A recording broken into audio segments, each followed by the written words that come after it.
Cindy Arnson, on behalf of the Latin American program of the Woodrow Wilson Center, a pleasure to welcome you here to today's event that we're co-sponsoring with the Inter-American Development Bank on their recently published flagship report.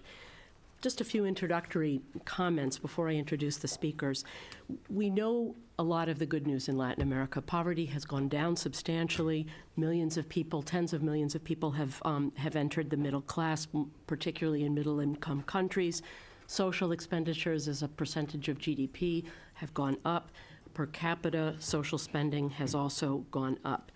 Despite all of this good news, the systems for collecting tax revenues remain highly regressive throughout the region. They have done very little to improve inequality, and in some cases they've actually made it worse.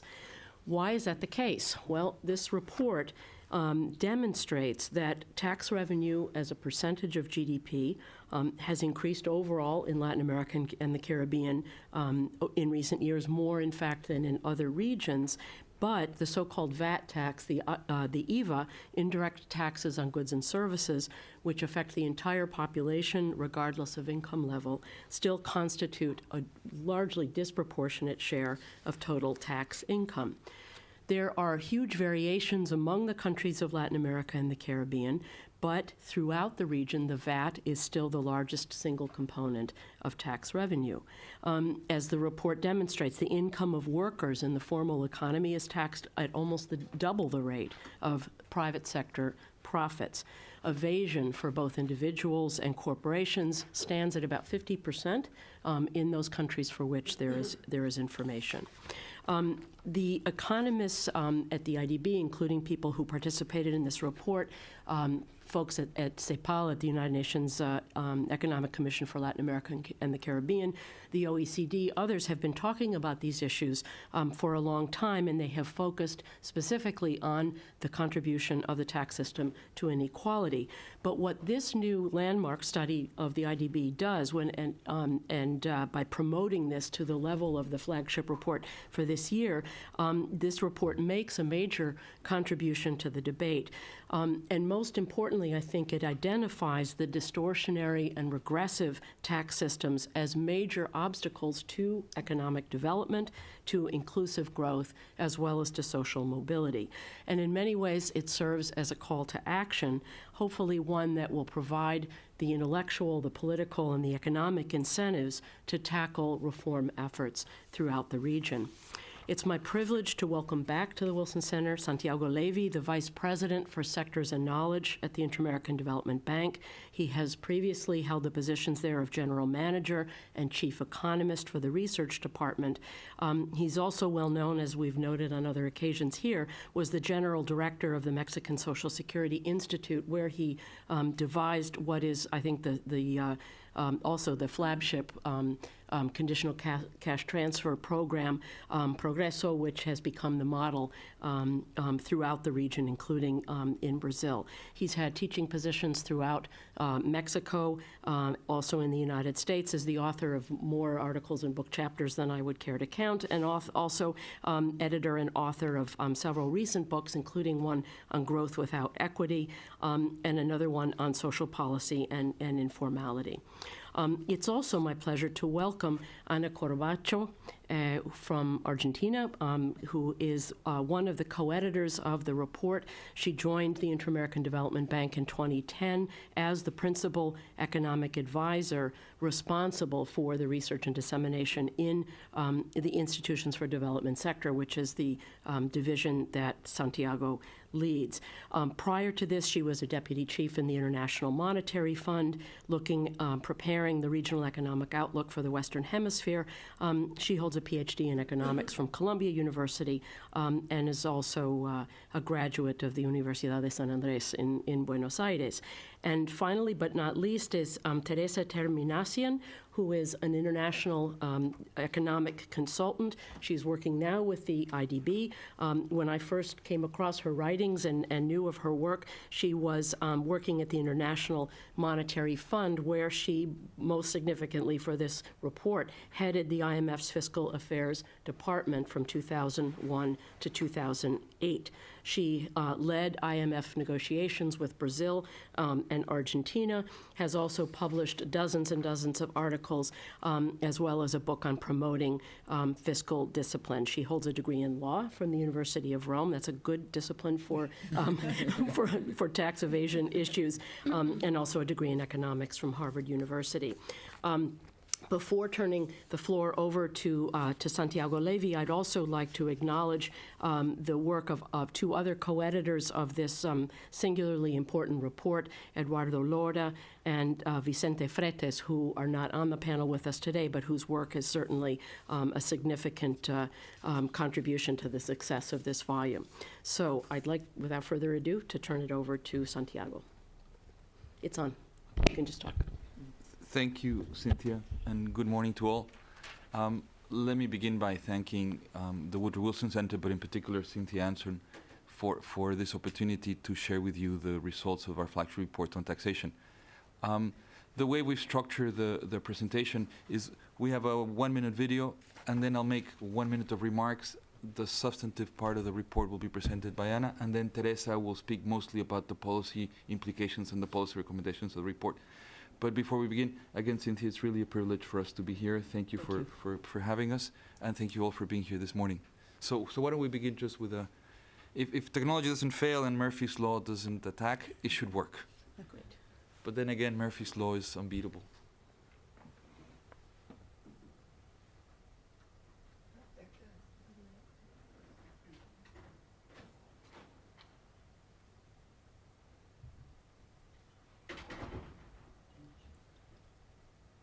Over the past 20 years, tax collection in Latin America and the Caribbean has increased significantly, reaching 17% of GDP.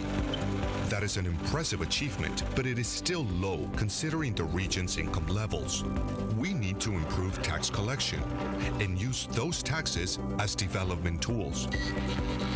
That will allow us to invest more in infrastructure and public services, such as healthcare, education, and transportation, and in programs aimed at reducing poverty and improving everyone's quality of life. How can we achieve this?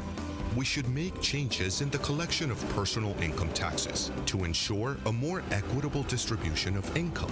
Today in the region, personal income taxes account for just 1.4% of the GDP. That is just 1/6 the amount collected in more developed countries. Tax evasion is so high that for every dollar collected, another dollar is lost.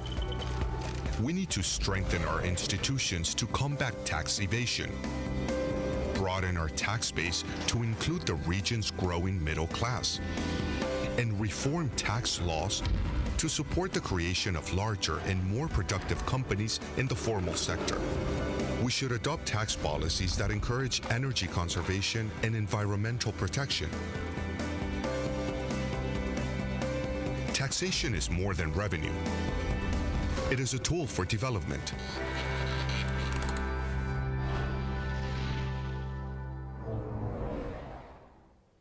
So basically what we're trying to convey here is that a lot of the discussions of taxation in Latin America over the last 2 decades, understandably so, were very much centered on macroeconomic issues.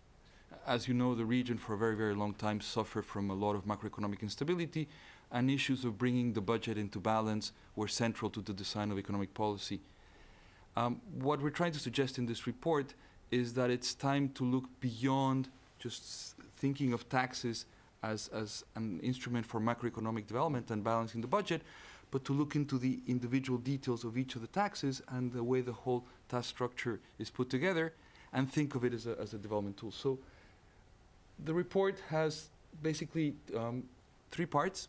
The first part is talking about the whole tax structure in Latin America, and we call that the tax forest, and the idea is to look at the forest and then to look at the individual trees. Anna will give a little bit of details, but basically what we're trying to look is what happens in Latin America vis-a-vis other regions of the world, to give the big picture and to show that if you ignore macroeconomic considerations on which the region has made a lot of advances over the last 2 decades, if you put that aside, strictly on the structure of taxation issue, there are many unaddressed problems and there are many challenges ahead. There's a lot of work to be done in terms of reforming taxation. The second part of the report then looks at each of the individual taxes. Cynthia had already made some remarks about the value-added tax in Latin America. Importantly, Anna will also talk about the lags that we have in the region in personal income taxes, the problems that we have in corporate income taxes, and the need to use taxation as a tool to do more than collecting revenues. The report was put together, as already Cynthia mentioned. Anna, together with Vicente Fretes and Eduardo Lora, our previous chief economist, were the co-editors of the report. A lot of the staff people from the IDB worked on it, and we had really the extreme privilege of having Teresa Ter-Minassian from before the IMF, formerly IMF, to be our external advisor in this report. And Teresa's advice was really central, and thank you, Teresa. We want to help you. Thank you for your help in trying to put together sort of a balanced report. Three main messages. First, the tax systems in Latin America are not doing enough to fight inequality, and we have to do more on the tax side. Cynthia already mentioned that there's been a very important growth of social expenditures. Most of what is being done in the region to reduce inequality is being done on the spending side of the budget. Not enough is being done on the revenue side of the budget. So that's big message number one. Big message number two is that people don't think that taxes have a lot to do with productivity. But this report says that taxes really matter the way workers behave and the way firms behave. Whether they decide to be formal, they decide to be informal, whether they decide to be big or small, to evade or not to evade. And this has implications for how firms innovate, adapt, train workers, grow, and has impact for productivity. And lastly, we need to use more taxes as a tool of thinking about the future. And there's a chapter there about green taxes and about the role that taxation should be playing in protecting the environment and thinking about the future generations. And those three dimensions, I think, are the key dimensions that the report brings to the table, separating the macroeconomic issues. With that, why don't I ask Anna to go into a little bit more. Just simply to say, the report's available in the IDB's webpage, and there were many, many papers, background papers, that we have made also available, and they're public. The report, as you can gather, pulls together information from all of Latin American countries. We don't always have the data for all the countries, but for some countries we have much better data than from other countries, and some of the individual background reports, if you want to look more detail into something about Colombia or something about Argentina or something about Peru or something about Brazil, there probably might be some deeper analysis in some of these particular countries. These are available. The report basically pulls together the broad view for the region. With that, Anna. Thank you very much, Santiago, and thank you, Cynthia, again for the invitation to share this report with all of you. It's really, for me, a big privilege and opportunity to be the spokesperson for this book that really reflects a lot of work from a very large and talented group of professionals at the IDB and also colleagues in the region. So from that perspective, it's really, a privilege for me to be able to share this with all of you. My presentation is going to focus particularly on the stylized facts, and in particular to trying to demystify three common statements that have been made about tax systems in Latin America and the Caribbean. The first is that we collect too little, that our tax burden is too low. Second, that we collect primarily through regressive taxes, that is, taxes that primarily fall or burden more poor households or poor taxpayers. And finally, there is rampant evasion. So with respect to the first characterization, that our tax burden is low, our conclusion is mainly yes. For most countries in Latin America, actual tax collection levels are relatively low, and this is particularly so when we look at personal income tax. At the same time, we need to recognize, as Cynthia mentioned already, that this has been the region where tax collection has increased the most in the world over the last 20 years.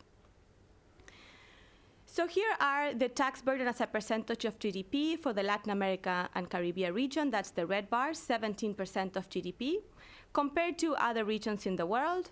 And from this chart, you can see that, yes, we collect less than the OECD, but we also collect more than other developing regions in the world. So it's kind of hard from this simple chart to make conclusions about whether our tax burden being too low or too high. So what we did is then compare this 17% with what we would expect for Latin America and the Caribbean, given its income level, given its development level. And when we do that comparison, then we find a gap of about 3 percentage points. This is saying that given the development level and the levels of income per capita in our countries, we should be seeing a tax to GDP ratio that is, closer to 20% rather than 17%. And much of this gap is explained by income taxes, and in particular by the personal income tax. So I'm going to argue in the rest of my presentation that the personal income tax is sort of the weakest link of the system right now. As I mentioned, we also need to recognize that this has been the region where most progress has been made around the world to increase tax collections over the last 20 years. And this has happened in almost all countries in the region, with the exception of Venezuela, Mexico, and Trinidad and Tobago, which have been countries that over the last few years have enjoyed big windfalls and big revenues stemming from other sources of income that are non-tax, particularly from natural resources. And it has happened almost across the board in the tax system. So I'm going to take a minute here to explain a little bit how the structure of taxation has changed over the last 20 years in the region. So the bottom bar, the dark blue bar, is the personal income tax in percent of GDP, comparing the 1990s to the last few years in Latin America. And you can see that there has been a modest increase. And this modest increase has not gone hand in hand with the improvement in income levels and the rising middle class of the region. The next bar is the corporate income tax. There has been a more significant increase in the corporate income tax. And today the corporate income tax collects pretty much a good level in accordance to what the region development level is. And then comes the VAT, and this is something that Cynthia already mentioned. The VAT is really the strong pillar of the system. It has had a significant decrease over the last 20 years. And not only that, it's the only tax of the tax system in our region that has a productivity and an efficiency that is comparable to advanced economies. So this is a strong tax, it's a productive tax, and it's the one that really is financing a large share of public expenditures today. Then there's a group of taxes whose development has been either of decline or stagnation. So the violet line is trade taxes, and with trade liberalization in the region, there has a general trending decline in the collection of these taxes. Then in red, and that is a very tiny percentage of GDP, is about 0.5% of GDP are property taxes. This is the problem because the property tax is one of the most important tax handles of subnational governments. And as you can see, there has been barely any improvement in the collection of this tax. And then there's been a small decline also in the collection of excises. Now I'm going to complete the chart with other sources of revenues that are non-tax. This is Social Security contribution, the first orange bar, that has also shown an improvement. Then natural resources, so these are dividends, royalties that the public sector collects out of its extraction of non-renewable natural resources in the region. And as you can see, there's been a big improvement given the increase both in production and in particular of commodity prices in many of the major exports that the region makes. And then we have this other category. This is a hybrid category of taxes that we refer to in the book as heterodox taxes. They have been mainly put in place during periods of economic crisis for the need of expedient collection of revenue, but these are taxes that are not necessarily good. These are not taxes that we necessarily like. So out of this picture, I would say there are three main messages to take away. First, the personal income tax has not really increased according to what we should expect in the region. There has been no progress in the collection of property tax, and we've been perhaps a little bit too successful in collecting some of these heterodox taxes that have big losses in productivity and efficiency. What about the second myth, that we collect in taxes that are too regressive? Here, our main position is a little bit more agnostic, and whether you call our system regressive or progressive sometimes has to do with measurement issues, so this is a more of a technical issue. But we do come strong in some of the recommendations as to how to improve then the progressivity of the tax system. Much of the emphasis has been on trying to reduce the regressivity of the VAT, of the value-added tax, and to promote the progressivity of personal income taxes through a design that has not been very adequate. So we've been losing too much out of this design, and we have not really gained in improving equality through the tax system. So a lot of our recommendations have to do with how to change the design of systems in our region so that equality can improve. So let me talk first about the VAT. So when we talk about regressivity in the tax systems, the first point of attack is the VAT, because the VAT collects on consumption and it doesn't differentiate between poor households and rich households. So this first column shows much of what has been said about the regressivity of the VAT in the region. And it looks at poor households when we look at their income levels. So poor here are the 10% households that are in the lowest part of the income distribution, and the rich are those who are in the 10% highest levels of income in the distribution. When we compute the VAT effective tax rate on these households, we find that the poor pay 15% out of their income, and the rich pay 4%. So from this perspective, clearly the VAT falls more heavily on poor households. Now, if instead of looking at households according to their income level, we look at their consumption level, then the picture changes. So if we look at the 10% of households that have the lowest consumption level, not their income level, their consumption level, their effective tax rate is about 6%. If we look at the 10% households that consume the most in the distribution, then their effective tax rate is 7%. So if we look at consumption instead of income, we would say the VAT, if anything, is a neutral tax. Why would you look at consumption instead of income levels? Well, first, because consumption is actually the base of this tax. The value-added tax is a tax on consumption. And second, consumption is a better proxy of permanent income than market income in any point in time. So this is more of a technical issue. And whether you want to believe the left or the right column is a little bit more up to you. But we have to be cognizant of the fact that depending on how you measure, you would say that the VAT is not necessarily regressive, it's actually a neutral tax. But the point we want to make in the book is actually a more important policy point, is that to address this regressivity of the VAT, what has happened is a proliferation of tax expenditures. And tax expenditures are a bad compromise.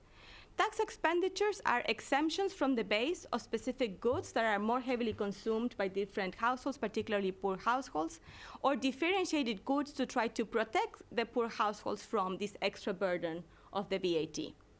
Now, the problem with this exemption is that they benefit everybody. No matter whether you're poor or rich, if say the tortilla is exempt from the base, then everybody gets to benefit from these exemptions. And it's also true that more wealthy households consume more of absolutely everything. So when we look at how much of those exemptions actually benefit the poor, we find striking differences across households and the difference between the poor and the rich. So for example, in Costa Rica, out of $100 of revenue that are lost in exemptions, only 2% are actually going strictly to the poor households, but about 50% are actually going to rich households. So this is a targeting mechanism that is not working well. And our main recommendation is that you should not try to use the VAT to change this regressivity. You should use targeted public expenditures, and in particular, for example, use conditional cash transfers that go strictly to the poor to make up for this extra burden being felt by these households.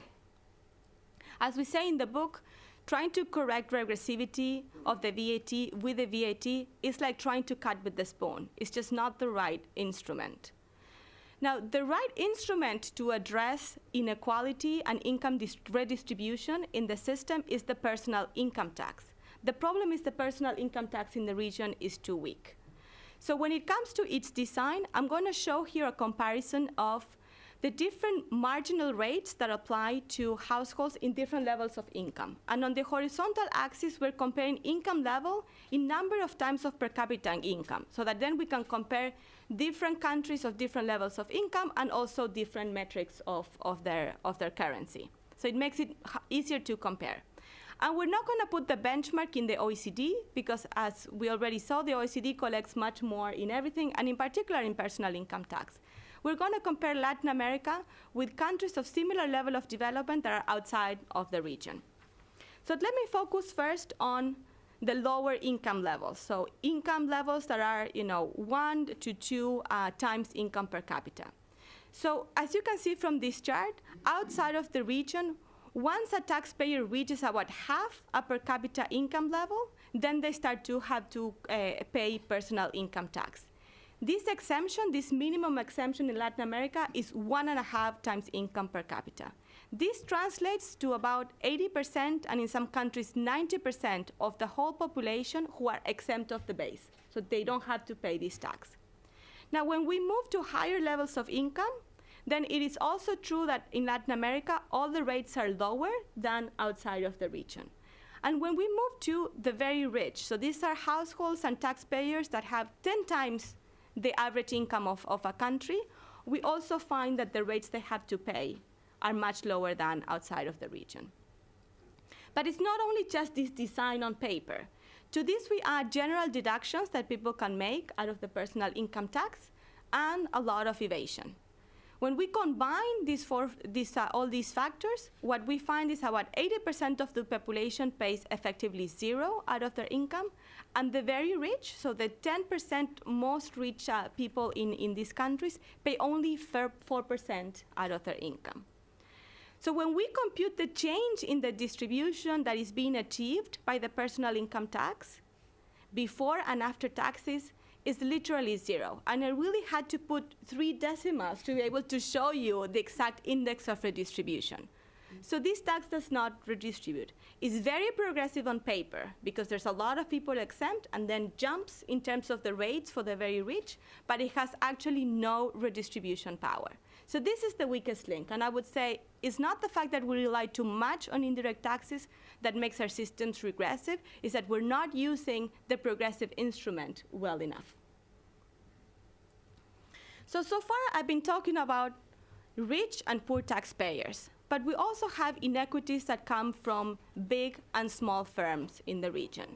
And a challenge that we face in Latin America and the Caribbean is that we have too many very small firms. And these small firms are generally informal, and these informal firms are generally much less productive than formal firms. So let me give you an example from Mexico that actually comes from work that Santiago has done, and his paper is also available as a background paper in the website of the bank. So when we look at the census for Mexico, and this is just a portion of all registered firms in Mexico, there's a vast number of firms that are not actually captured in the census, we find that about 90% of firms have less than 5 employees. So we would consider that 90% of firms are small in Mexico. About 75% of the Mexican firms captured in the census are informal. And Santiago simulations show that informal firms are about 50% less productive than formal firms. So the same amount of capital and labor reallocated from an informal firm to a formal firm would have a boost in productivity of about 50%.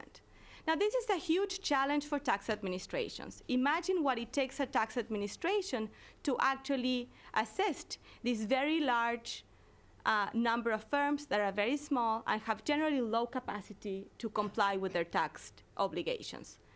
So what has happened is a proliferation of special regimes in tax administrations and the tax systems that try to cater for these small firms. And pretty much all countries in the region have some form of a simplified regime for small and medium-sized enterprises. Now, these special regimes, what they do is generate incentives to stay small. So they subsidize staying small because if you don't stay small, then you jump to a general regime that is more burdensome to comply with and has actually a higher tax rate. And we have, in this chart showing the maximum income limits in percentage of income per capita in each of these countries that a firm has to have so that to be able to comply or to be able to participate in these simplified regimes. So there's strong incentives for a large number of firms to stay small, but at the same time, we're not really collecting a lot of money. The tax revenue on average of these small enterprises regimes is about 0.4% of GDP. But these regimes create significant horizontal inequity. So we've been talking so far about vertical inequity, large and small or poor and rich taxpayers. But there's also large inequity in the systems in the region. Horizontal inequity means that the same person making the same amount of money, depending on which regime they choose to participate in, can face vastly different tax burdens. So this is a simulation for the tax wage for a contributor of an annual income of about $12,000. If you look at the simplified regime, on average, they would need to pay about 11% of their wages in the simplified regime. If the same person, instead of qualifying as a small enterprise, decides to work for a larger corporation as a salaried worker, they would need to pay 3 times as much out of their wages in the general regime. So this again creates strong incentives to actually stay in the small characterization of firms with a very strong impact on productivity. So how about the last myth, that there is rampant evasion? And this is also about equity. I mean, it is not fair when somebody can actually evade the tax when they're supposed to be meeting their tax obligations, and then the same, a similar person in the system is actually paying. And our conclusion is that yes, there is rampant evasion in the region. This is particularly so for income taxes, lower in the case of VAT. And a big challenge is that it's still easy and relatively risk-free to evade. So tax administrations have made a lot of progress in improving their technologies, their information systems, and their capacity to collect, but there's still the auditing systems and their systems to punish evasion have not gone par in par in this development. So these are evasion rates for the corporate income tax and their personal income tax on average for Latin America. They're about 50%. So these are really large numbers. In comparison, the evasion rate in the VAT is about 25%. So as I said, I mean, the VAT collects a lot, is very productive, and it's much harder to evade. With respect to auditing capacity, this is a depiction or a characterization of about 100 people in Latin America. Only 3% per year are subject to a mass audit. A mass audit is a simple audit that is done, through, simplified technological systems. So only 3% of taxpayers are subject to any type of audit in their tax statement. And when we talk about in-depth audit, so when we go actually to look at precisely what has been their tax return, so less than a person, like 0.2% per year are actually subject to an audit. And I wasn't sure what to put, whether the leg, the head. I mean, so, almost nobody gets audited in depth in our region. So with this characterization of the challenges that we face in the systems in Latin America and the Caribbean, I'm going to turn now to Teresa, who's going to hopefully convince you of the many good recommendations that come out of the report that would really move the frontier of our debate out of just collecting taxes and more towards using these taxes for development goals. Thank you. Well, the important thing will be to convince the policymakers in the region. But we hope that this book will, make a sort of valiant and effective effort in that respect. First of all, let me say thank you very much to Cynthia for hosting this event and giving us the opportunity to share our findings and recommendation. So, just to quickly summarize what was said by Anna and before by Santiago and also by Cynthia, to collect revenue is still essential. I mean, the region still faces needs for, in some countries, fiscal consolidations, in some countries, maintaining a good fiscal position. But at the same time, attending to significant still infrastructure gaps, need to improve education and health system, not just through additional spending, also through improvements in the efficiency of these programs, but for sure in many of the countries of the region, with the notable, I would say, exceptions of Brazil and now Argentina, to collect revenue, additional revenue, remains essential. But it's not enough.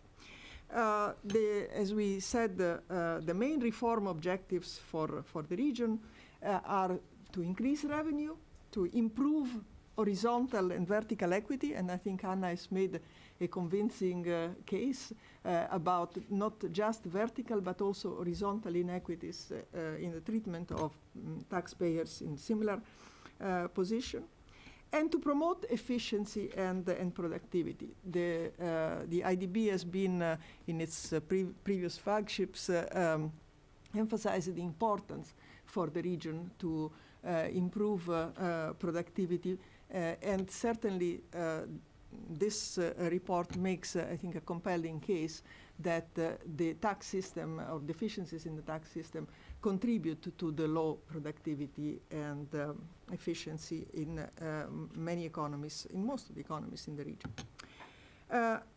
Naturally, there are trade-offs between these objectives, but one key message of the report is that there is also large scope for synergies between, and that certain policy instruments, as I will discuss in the next slides, can help fulfill more than one of the objectives mentioned above.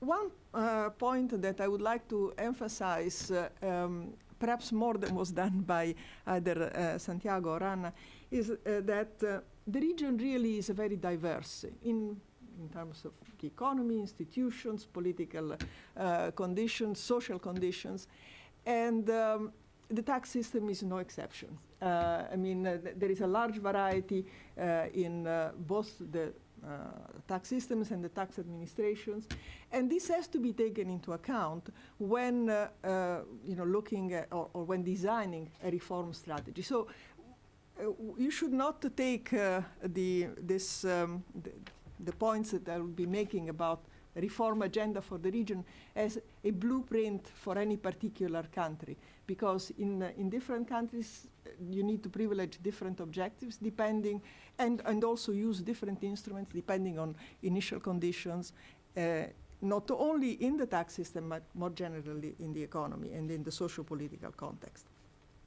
With this caveat, let's look at the personal income tax reform options. The main recommendations of the report stem basically from the analysis that was made by, it was presented here by Anna. First, reduce the personal income exemption level, which, as you saw, is quite high in comparison not only to industrial countries, but also to comparable middle-income countries. Cap the deductions whose value rises with income. This will be clearly increasing the progressivity of the income tax, for example, mortgage deduction, but also others.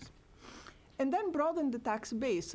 One point that perhaps was not emphasized enough by Anna is that there are a number of countries that exempt completely certain types of income, whether it is pensions or it is capital, various forms of capital income or capital gains.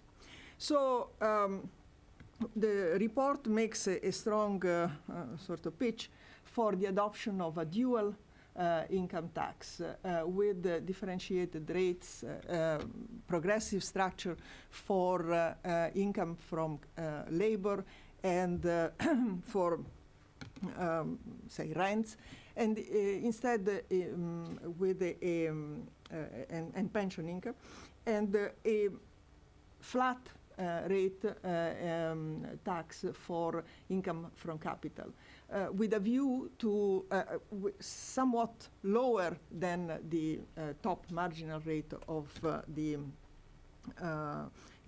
income tax, the global income tax. And the reason for this is, on the one hand, it's essentially the difference in the mobility of the factors of production, which argues for a lower tax on capital income.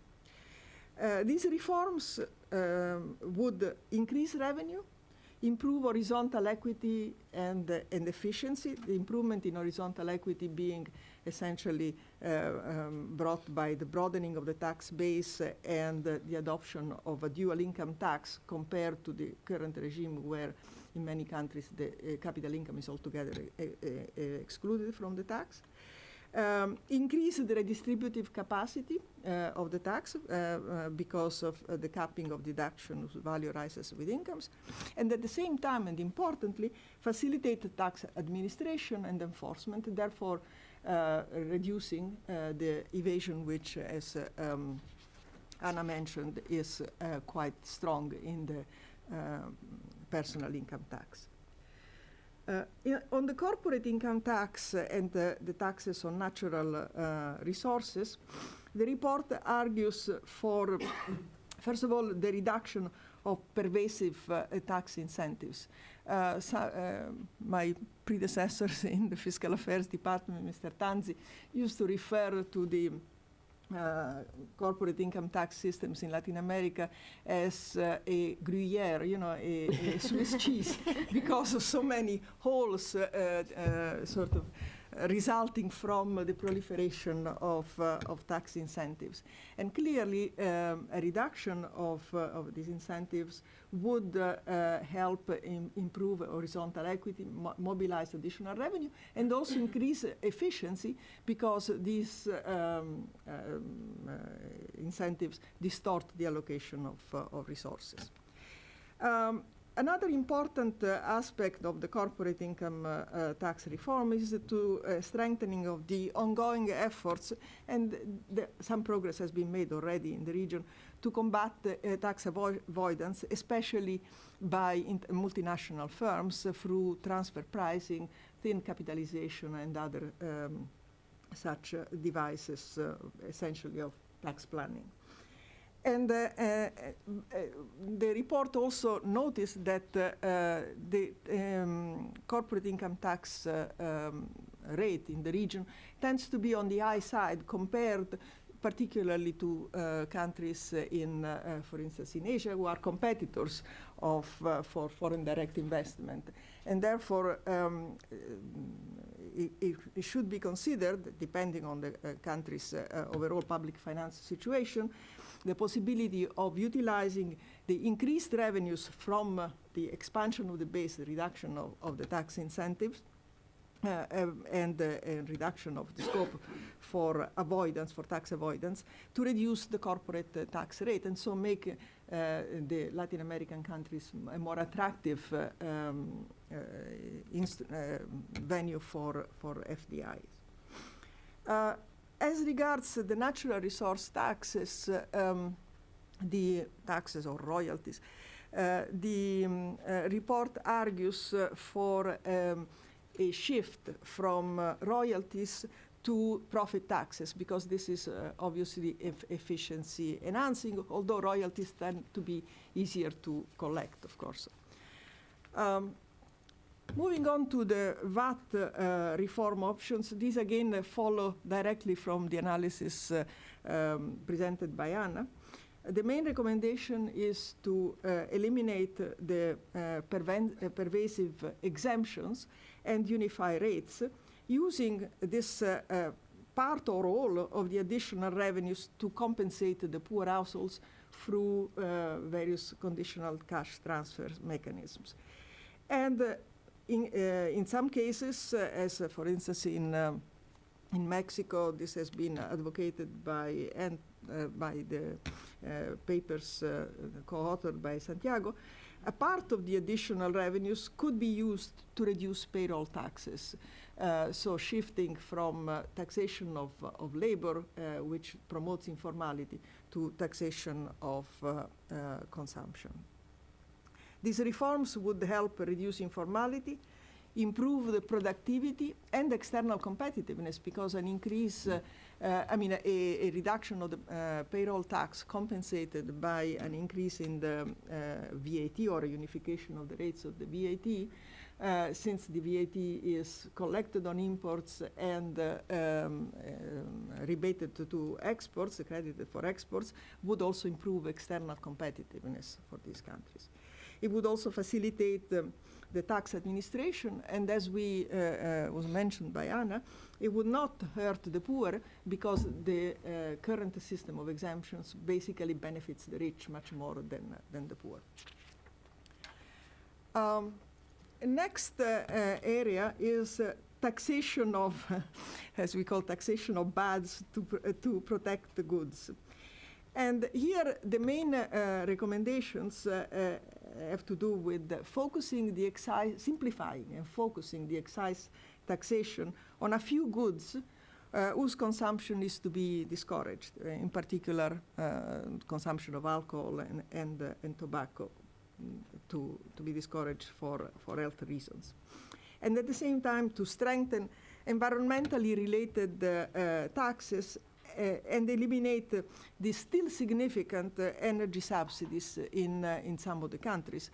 I mean, the energy subsidies are typically very high in the natural resource producing countries of the region, Venezuela, Argentina, Ecuador, even Mexico now, because the system that they have has shifted with the increase in international prices, not compensated by a corresponding increase in domestic prices, from a tax into a subsidy.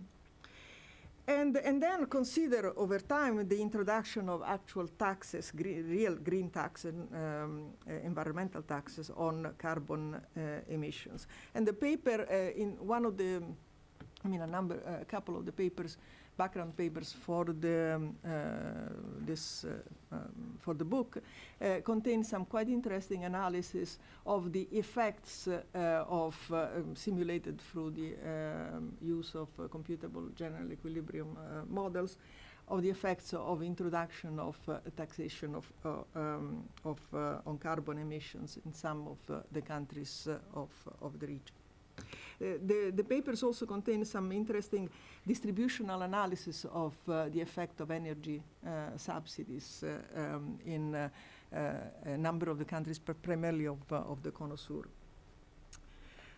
These reforms would help mobilize additional revenue, promote efficiency in the use of scarce resources, in particular energy and water, for instance, taxes on water use, and improve vertical equity. This may be less the case with excises on alcohol and tobacco that tend to be actually regressive, but would certainly be the case with elimination of the energy subsidies. And finally, phasing out heterodox taxes. As these are essentially financial transaction taxes and export taxes, the latter one primarily in Argentina. The elimination of these taxes and the progressive reduction also of the scope for presumptive tax regimes, including the special regimes for small and medium enterprises, which was mentioned by Anna, would improve efficiency, in particular by reducing the current disincentive for small and medium enterprises to outgrow the special regime, as Anna mentioned. But of course, these recommendations would reduce revenues, and so would need to be combined with some of the other previously mentioned reforms to offset the likely revenue losses involved. An area of taxation that clearly needs development in most of the region, with the notable exception of Brazil, is taxation of, are tax handles for subnational governments. in the region, decentralization of spending has far outpaced, much more than in other comparable countries, and certainly much more than in the OECD countries, the decentralization of revenues. Subnational governments have limited sources of own revenues, except in the case of Brazil's states that have a very substantial, although very distortive, tax handle, that is the state VAT.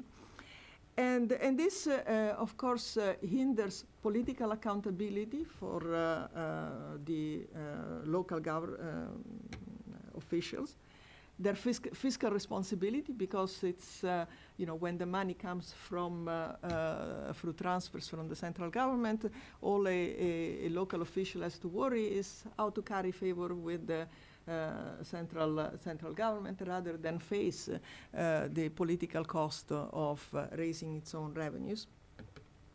And also this, of course, restricts the margin for maneuver at the local level for providing subnational, goods and services assigned to them or of their responsibility. The report looks at both the potential new subnational tax handles and at a better utilization of existing subnational revenues. And in this sense, I would note that the first objective of promoting new tax handles is really primarily for the intermediate level, because in most countries in the region, local governments have a potentially quite productive source of revenue, that is property taxes, but they are not using it properly. And the reason why they're not using it properly is not only the well-known difficulties of collecting this tax, but also there are also political economy reasons, in particular, as I said, the fact that in many of these countries, the system of transfers from the central government to the localities is relatively generous, and it discourages the own tax effort. As regards potential new subnational tax handles, the report looks at various possibilities, a regional income tax or a surcharge on a national income tax, This in the region, this reform basically hinges on the reform of the national income tax, because levying a surcharge at this stage on a tax that produces very little would produce anyway very little for the subnational governments too.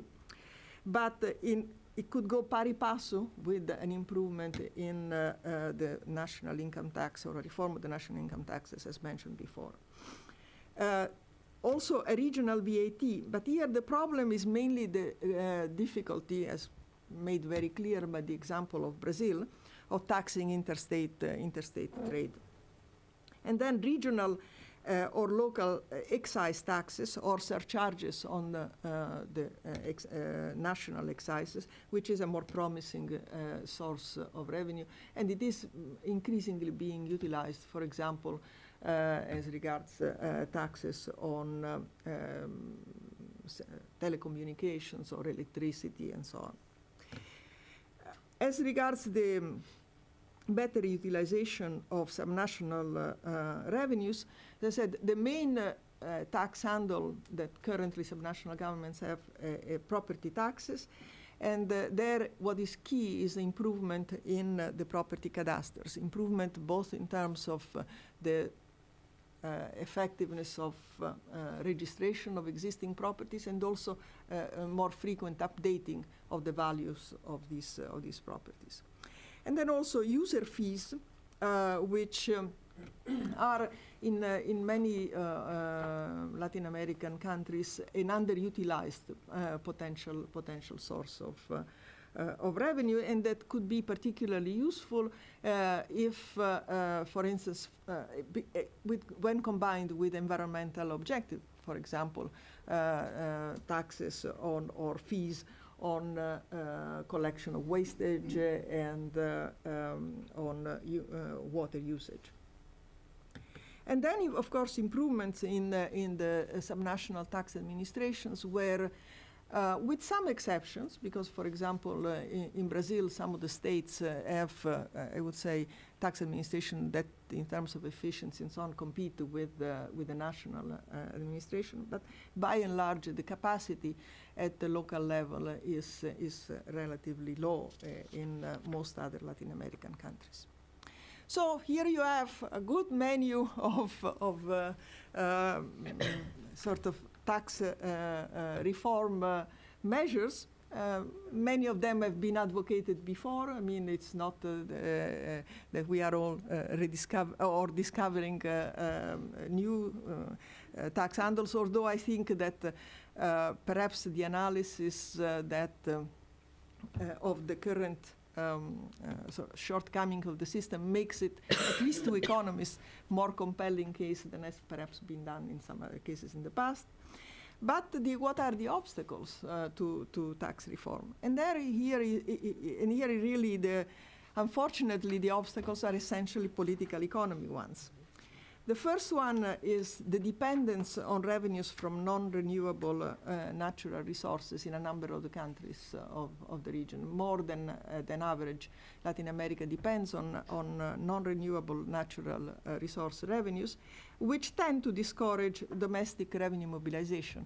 And there is an interesting background paper prepared for this that documents this quite compellingly, and looks at how the total tax effort and also the composition of tax systems in the region has been affected by their dependence of some of the countries on natural resources.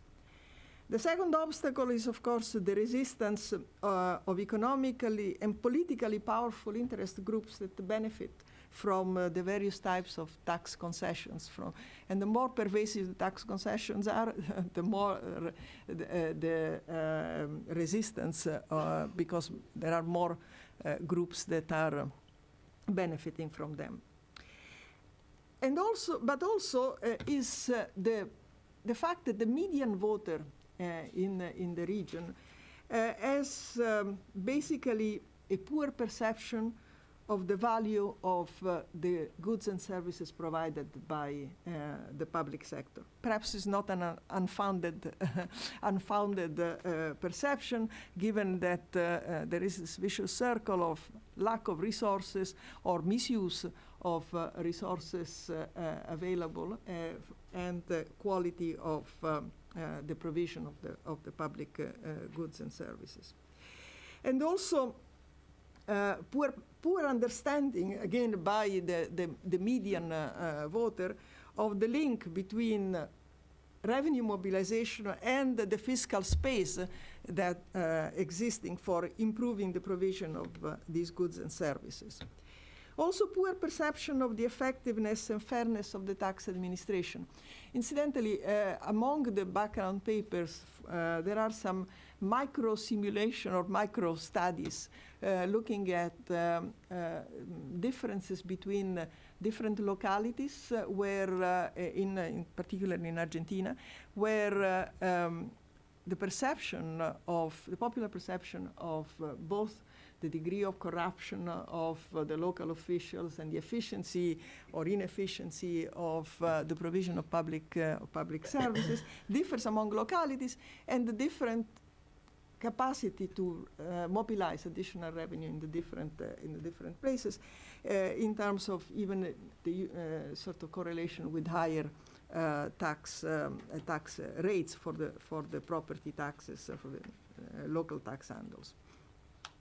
And then also poor perception of the cost of tax expenditures. The median voters are not aware of the fact that the tax incentives erode so much of the tax base and tax revenue potential, and therefore reduce the resources available to produce their goods and services that are of relevance to them. A number of countries now have, in recent years, have been enjoined by the budget laws, organic budget laws or fiscal responsibility laws, to present in the budget estimates of the tax expenditures. But typically, for instance, these do not include analysis of the distributional the distribution of these benefits across different groups. And in any case, they tend to be, budget documents tend to be much more read by economists than by the median voters. So perhaps more of an effort to publicize the cost and distribution of the benefits of this tax expenditure would help in mobilizing political support for reform. And finally, as regards the mobilization of revenue at the subnational level, clearly what I call soft budget constraints, whether it is in the form of too generous or discretionary and politically motivated or often sort of politically related transfers, or various bailout histories for subnational governments, tend to discourage the subnational tax effort. So how to reduce these obstacles? Well, first of all, increased budget transparency and communication, as I was saying, estimating and disseminating the distribution of costs and benefits of tax expenditures to affect public perceptions and mobilize momentum for reforms in these areas. And also institutional reforms. For example, saving part of the resource revenues through the creation of a saving fund for these revenues, for a part of these revenues. Hardening the subnational budget constraint through reforms of both borrowing controls and the transfer system to make it more rules-based and reduce the discretionality of it. And finally, increasing the autonomy and transparency of the tax administration. And one has to say that efforts are ongoing in this respect. I think that one of the chapters of the book discusses the results of a comprehensive survey of the state of the various tax administration in the region that has been undertaken jointly by the IDB and the CIAT, the Center for Tax Administration in Latin America. And they show that substantial progress has been made in a number, especially at the national level, in increasing the autonomy of the tax administration. There are also, unfortunately, some regressions in that respect in some countries of the region in recent years. But the trend has been generally positive, but there is still much more to be done. So none of this will be a panacea, but progress in all these areas, I am convinced, would help in mobilizing the political and social support for a very needed reform agenda. Thank you very much. Please join me in thanking the panelists for these opening presentations. It's wonderful. We'd like to invite your questions and comments. I'd lay out one, I think, initially, just to have in the back of our minds during the discussion period, is to think about the places that have undertaken tax reform recently, in the region, in Uruguay, in Colombia, in Guatemala, where there have been some efforts to move ahead. What do you think have been the ingredients that have made certain things successful, and when the reforms have been less designed or less successful in creating equity and efficiency? Why do you think that has been the case? But before I ask you to answer that, I'd like to turn it over. We ask you to please wait for the microphone. What we'll do is take 3 questions initially and then come back. And I'd also like to thank Gabriel Hurst, Meredith, for our interns who are about to leave us, as well as graduate from college and from graduate school. Thank you for your service to the Latin American program. I'd also like to recognize Veronica Colon Rosario of the Latin American program, whose efforts in putting together this event were extraordinary and obviously very successful. So we'll start over here. Please identify yourself and My name is Ivan Rivera. I'm professor of economics at the Catholic University of Peru. I want to touch on some issues that have not been touched here, because this is a tax analysis. You have demonstrated that the tax system is distorted, it's unequal, it collects low, but I think Latin America has progressed a lot. Collecting, probably it's gonna go to diminishing returns in collection if you don't do something big. The big thing is, simply put, that there is a big exemption that has not been touched. The big exemption is the level of informality in the countries.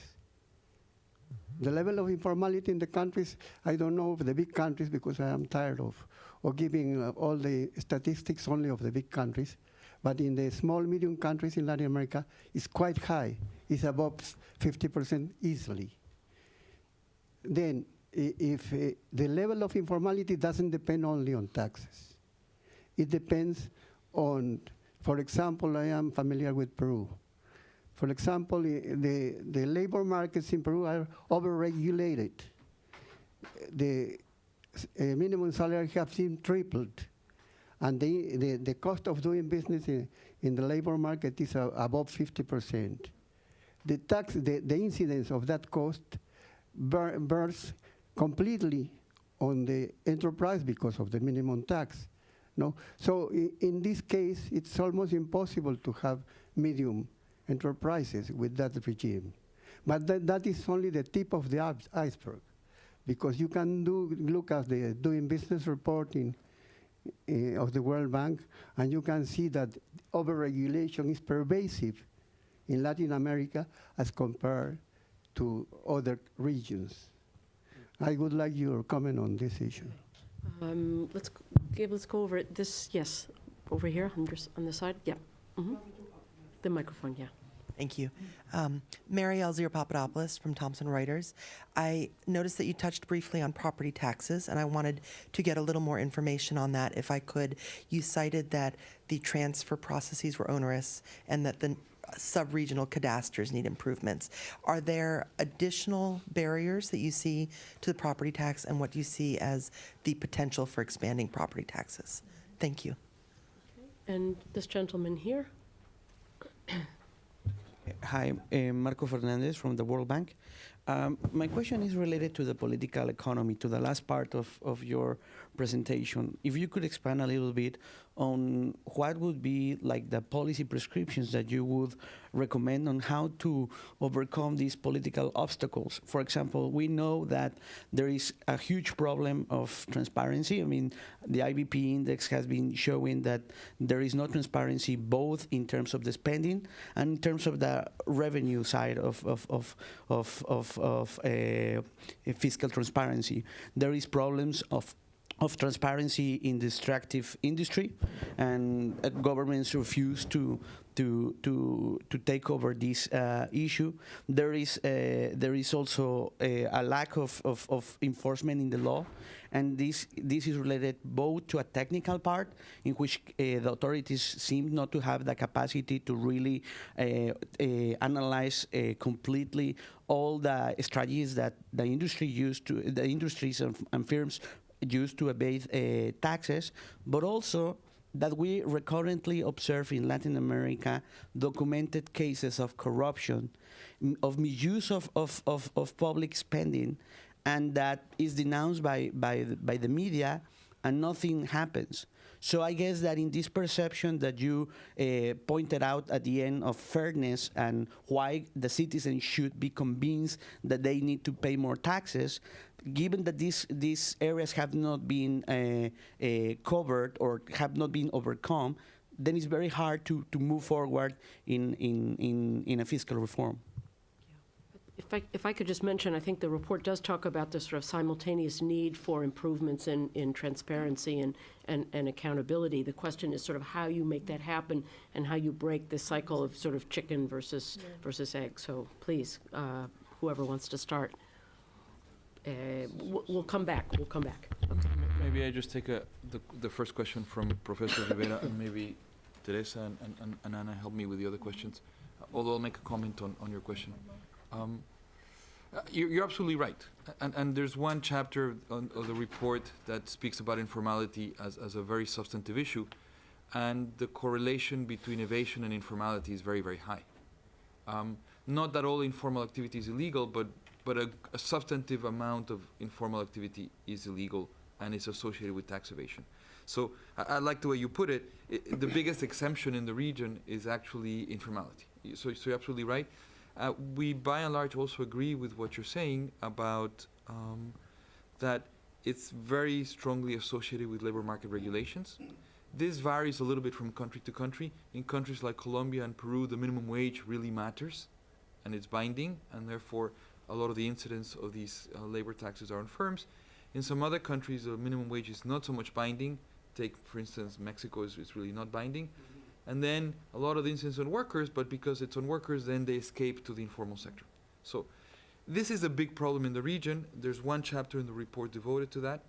Teresa mentioned a little bit part of the thinking that is going on along the report, even though it's not developed sufficiently because we had to cover other topics, is as you shift taxation from labor to consumption taxes, you should be diminishing the incentives for informality.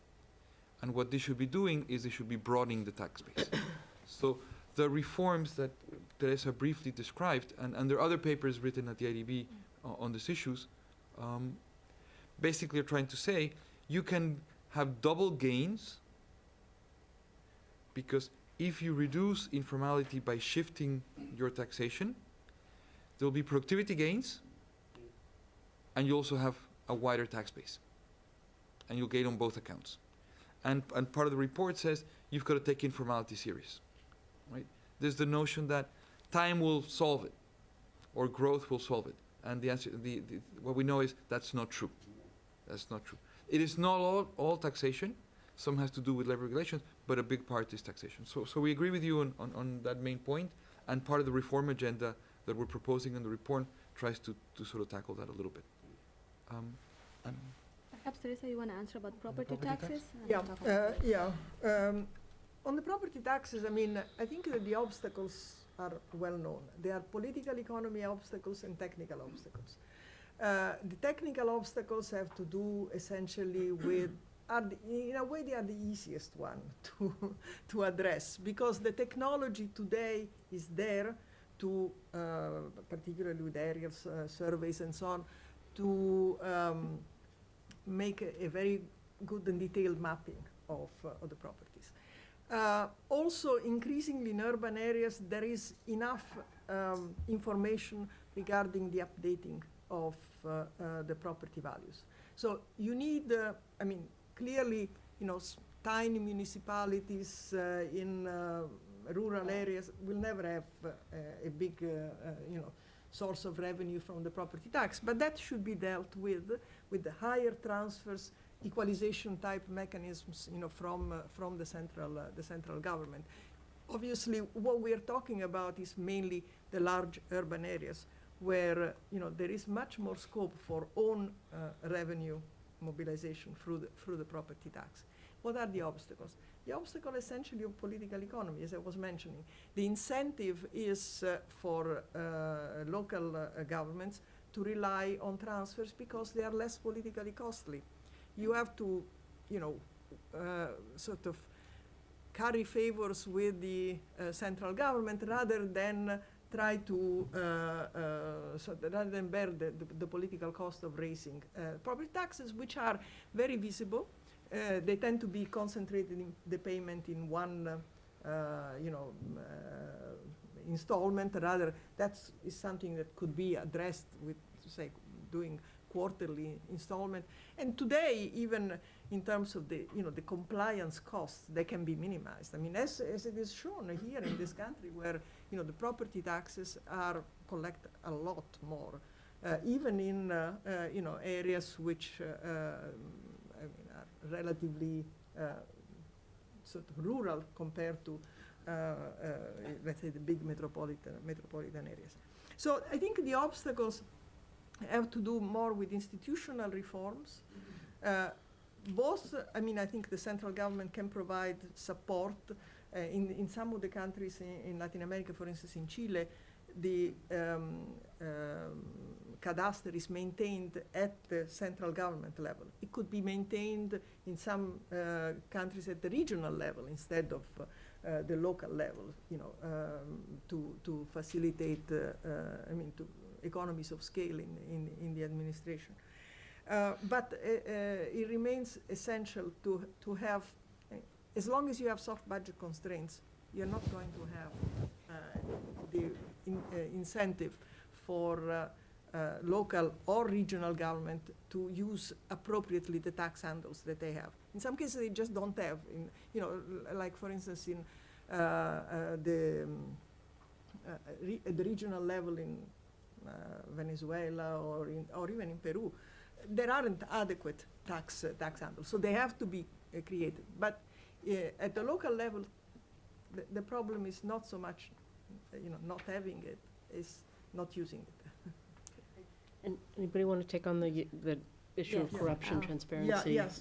Yes, I'll address the question on the challenges that come from lack of transparency, in particular, for example, in the extractive industries in the region, and also lack of enough force, perhaps, in addressing corruption events.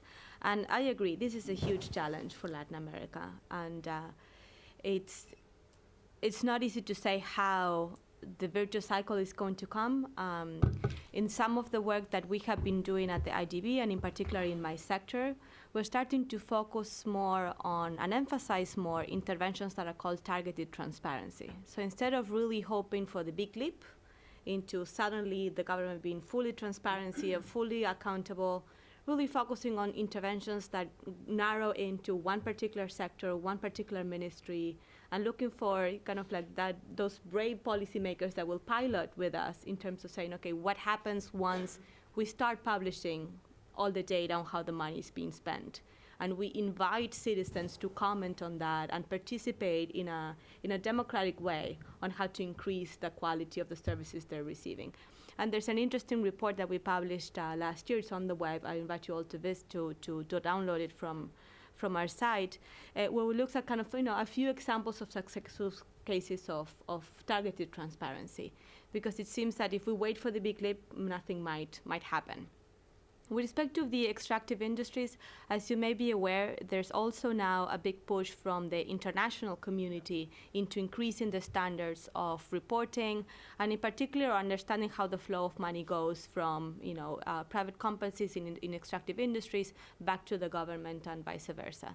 So one of that is the Dodd-Frank legislation. The other one is the Extractive Industries International Transparency, or EITI, if I get the acronym right.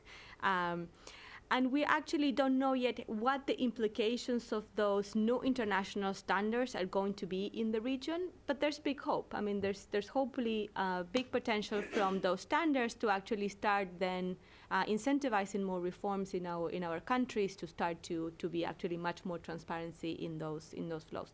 And again, you need to wait probably like 8 more months, but we're coming out with a very interesting report that looks at the specific implications of these new international standards in extractive industries for the transparency of these sectors that are really very, very important and major in some of our countries.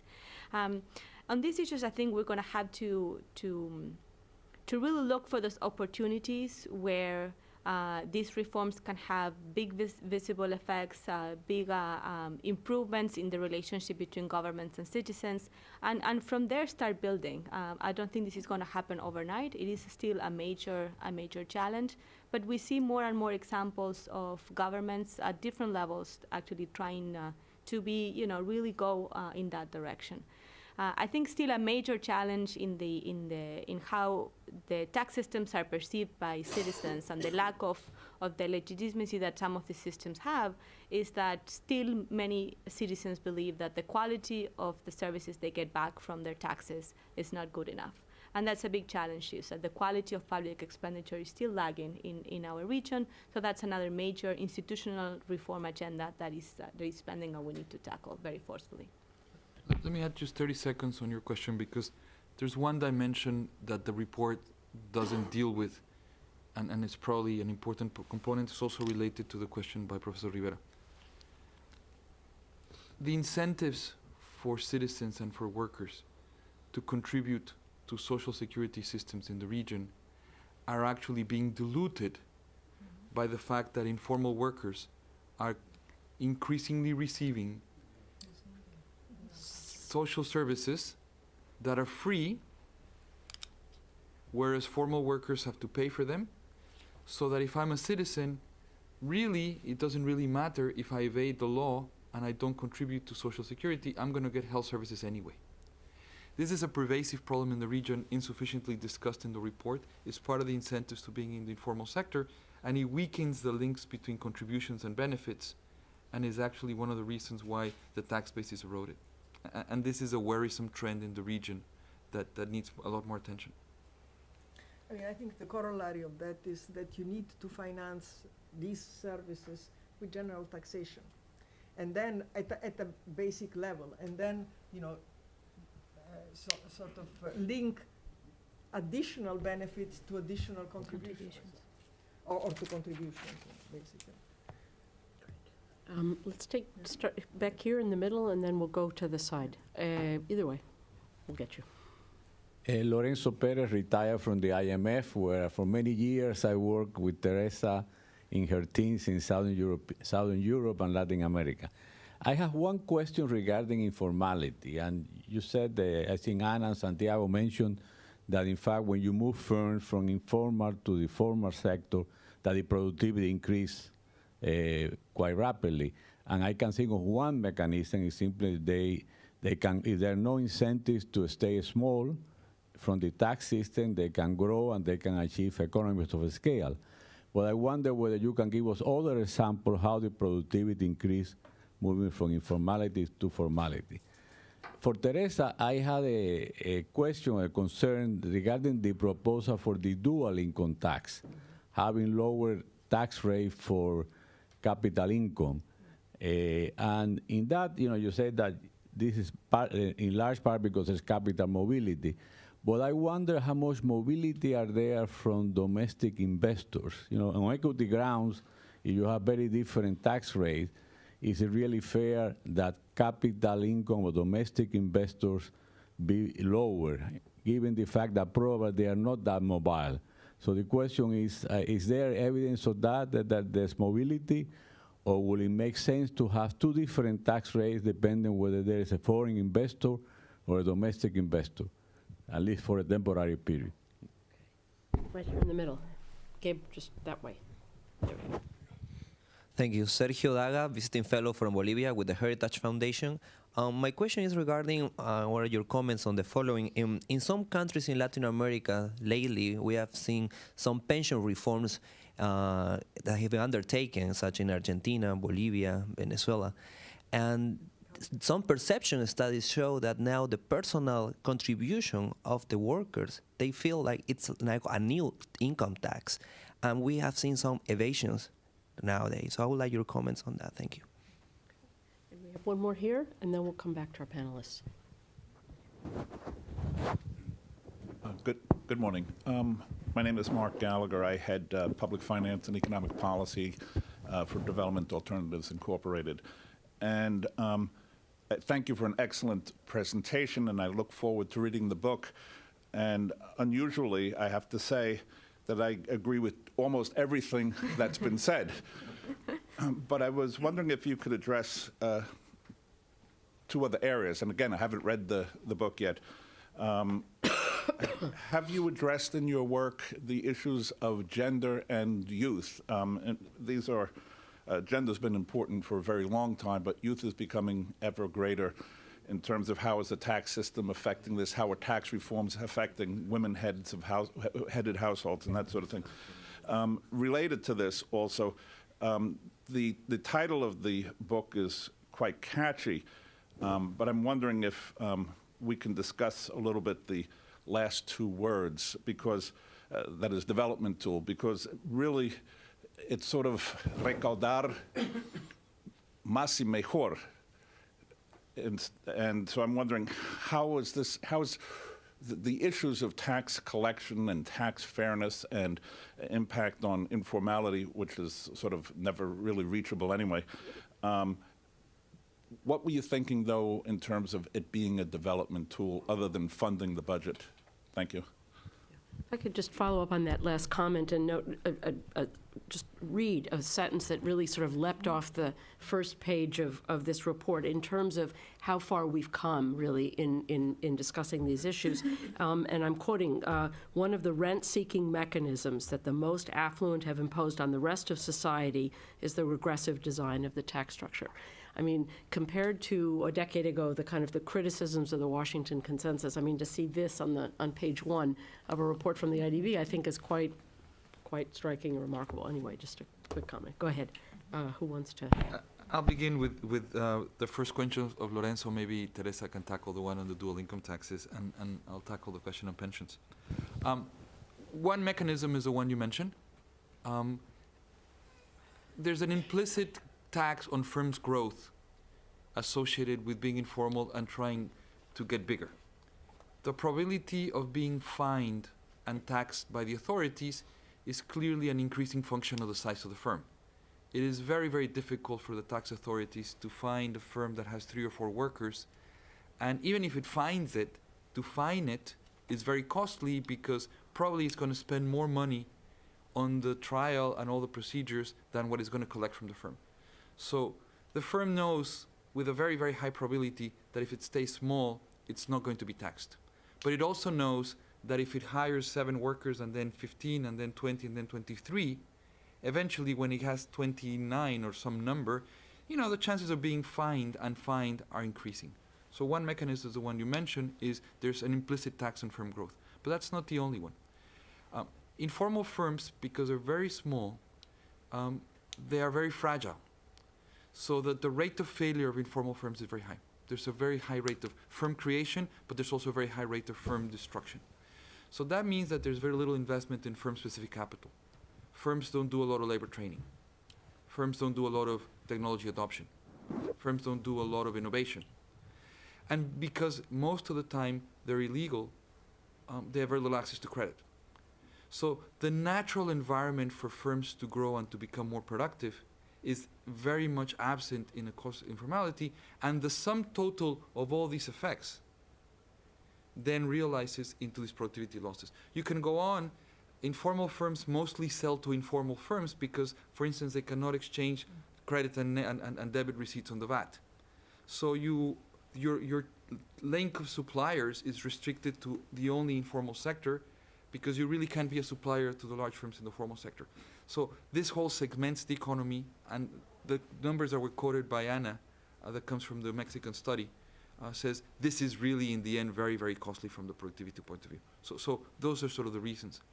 Maybe Teresa, you want to tackle the question on dual taxation, and I'll come back to the question on pensions. I mean, first of all, I think that there is no question that capital is more mobile than labor, and therefore there is a sort of an efficiency case for taxing capital at a lower rate than labor. Of course, in Latin America, this is to some extent a little bit qualified by the possibility of flight of labor into informality, and that is why we are also arguing for moderate tax rates at throughout the income schedule and the income tax schedule, the global income tax schedule, and in the broad base. I really don't like the idea. I mean, I must say, maybe this is because I'm from the IMF originally, of taxing domestic investors differently from foreign investors. I think that whenever you have differential treatments, you create possibilities of leakages, distortions. I mean, I can think of bicicletas, the capital being transferred in and out of the country. I think that a moderate, a dual tax system anyway is quite common even in European countries.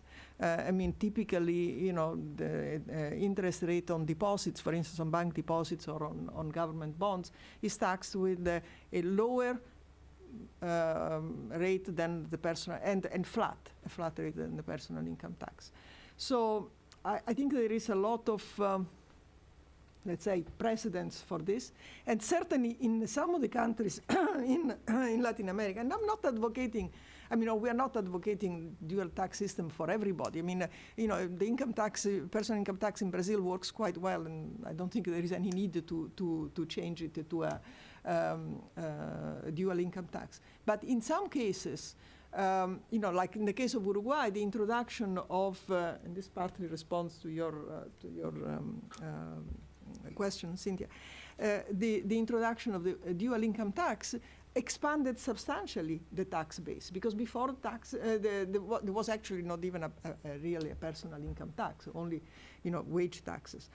So I think the dual income tax is a better system than as is the case now, where a lot of capital incomes sort of escape altogether the tax net. On the question of, well, I don't know if perhaps either Santiago or Anna want to talk more about taxation as development tool, but I see, in this report, an emphasis on taxation as a development tool in different dimensions. One is because we worry a lot more than has been perhaps traditionally the case in the region about efficiency, and all the work of Santiago on the effects of taxation on informality is, I think, at the core of the policy message of the book. But also because we see more revenue mobilization as efficient and equitable revenue mobilization as promoting, creating the condition for better provision of public goods and services that are essential for development, whether it is investment in human capital or investment in physical capital or in innovation. So this is, I think, a core message of the book. Let me say a few words on the question on pensions. I think you're absolutely right, and there are very many good reasons why most workers in Latin America think of the pension system as a tax rather than as a contribution associated with a benefit. An insufficiently noticed aspect of labor markets in Latin America is that workers really don't divide into being formal and informal. Juan is formal and Pedro is informal. That's not true. Juan is formal sometimes and informal sometimes, and Pedro is formal sometimes and informal sometimes. Data shows that there's a lot of transits between the formal and the informal sectors within the labor market. What does that mean for the pension system?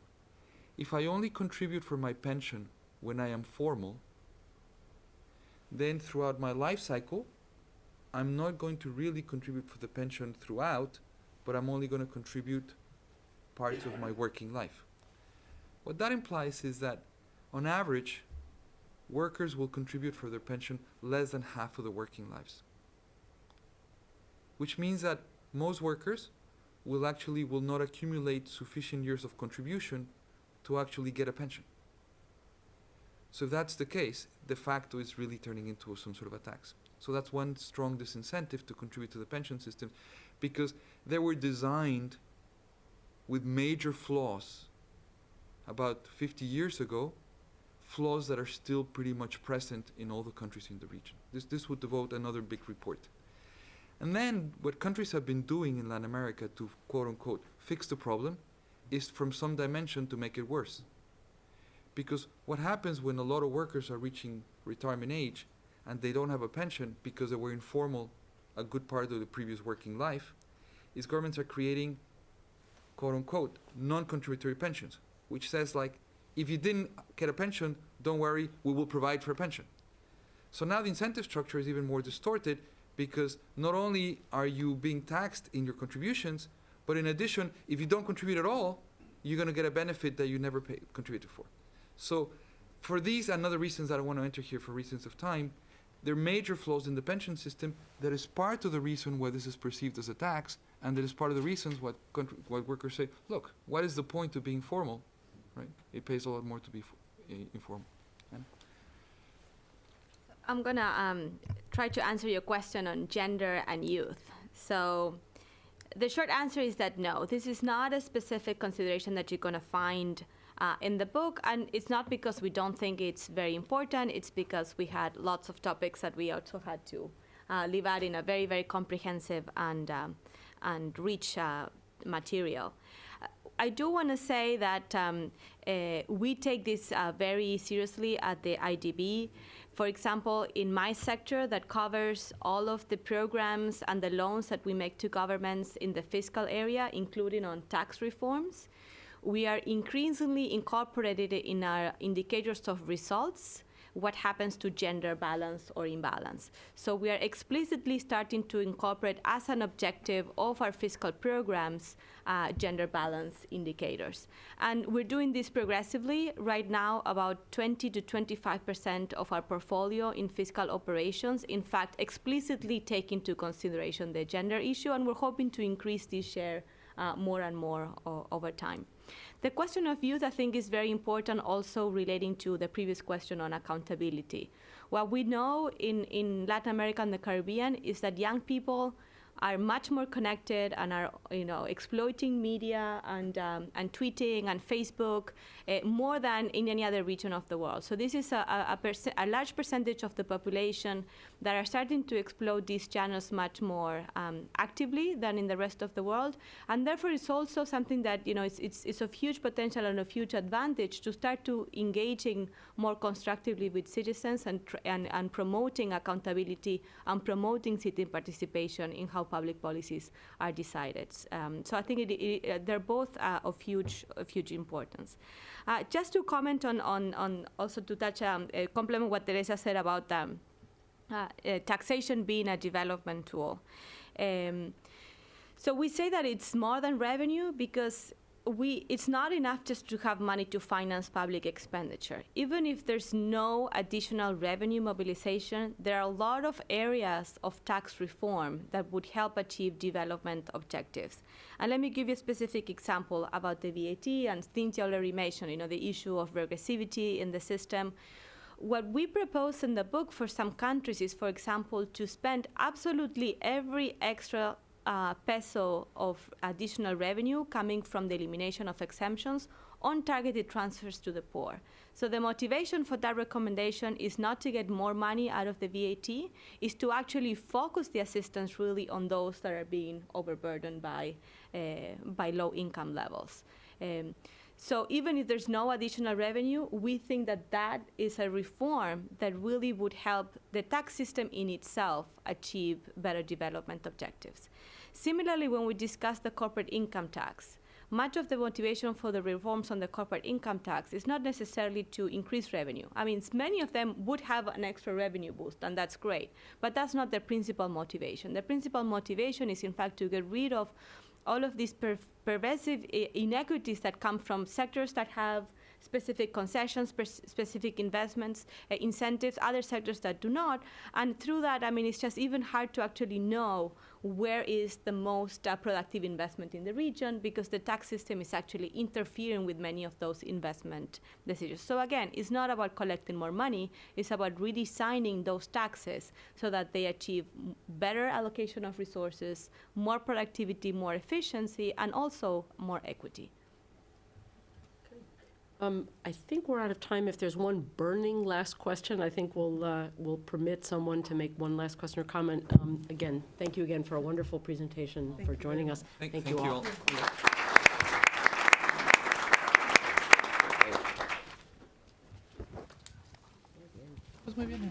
Copies for sale outside.